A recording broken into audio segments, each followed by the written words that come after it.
ये कहानी एक बूढ़े मजबूर पिता की है। एक गांव में एक आदमी रहता था जो बहुत बूढ़ा हो चुका था, जिस वजह से उसे कम दिखाई देता था और बहुत कमजोर हो गया था। इसलिए अपनी बची कुची जिंदगी अपने बेटे के साथ बिता सके, इसलिए शहर में रह रहे उसके बेटे के घर रहने चला गया। बेटा एक शहर के छोटे मकान में रहता था।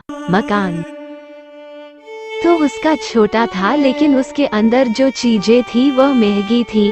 उस मकान में बेटा, उसकी पत्नी और उनका एक 5 साल का बच्चा, ये छोटा सा परिवार साथ मिलकर रहता था।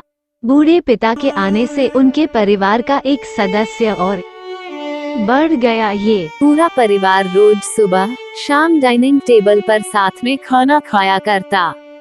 बूढ़ा पिता अपनी कमजोरी के चलते हमेशा खाने की चीजें नीचे गिराता रहता और कई बार कांच के बर्तन भी टूट जाया करते थे। कुछ दिनों तक तो बहू और बेटे ने यह सब सहन किया, लेकिन बाद में वे दोनों बूढ़े की ऐसी हरकतों से चिढ़ने लगे। एक दिन बेटे ने कहा कि ऐसा कब तक चलेगा, हमें कुछ करना पड़ेगा। उसकी पत्नी भी इस बात से सहमत हुई। अगले दिन बेटा कहीं से एक पुराना मेज लेकर आया और घर के एक कोने में उसे लगा दिया और अपने पिताजी से कहा कि आप यहीं पर बैठकर खाना खा लिया कीजिएगा। उन्होंने एक लकड़ी का बर्तन भी बनवाया जिसमें वे अपने बूढ़े बाप को खाना देने लगे। अपने कांच के कीमती बर्तन बचाने के लिए अपने पूरे बाप को लकड़ी का बर्तन देने में उन्हें जरा भी शर्म नहीं आई। अब खाने का समय जब जब होता तो बूढ़ा बाप एक कोने में बैठकर खाता और बाकी का परिवार डाइनिंग टेबल पर खाना खाया करता। डाइनिंग टेबल पर बैठे बैठे दोनों पति पत्नी कभी कभी अपने बूढ़े बाप की तरफ देख लिया करते। बूढ़े बाप की आंखों में उन्हें आंसू भी नजर आते, मगर उन पर जैसे कोई असर ही नहीं होता। बूढ़े का पोता भी यह नजारा हमेशा देखता और वो अपने में ही खोया रहता। एक दिन जब पति पत्नी डाइनिंग टेबल पर बैठकर खाना खा रहे थे, तब उनका बच्चा जमीन पर बैठकर कुछ कर रहा था। उन दोनों ने बच्चे के हाथ में लकड़ी का टुकड़ा देखा, लेकिन उन्हें कुछ समझ में नहीं आया कि बच्चा लकड़ी के टुकड़े के साथ क्या कर रहा है।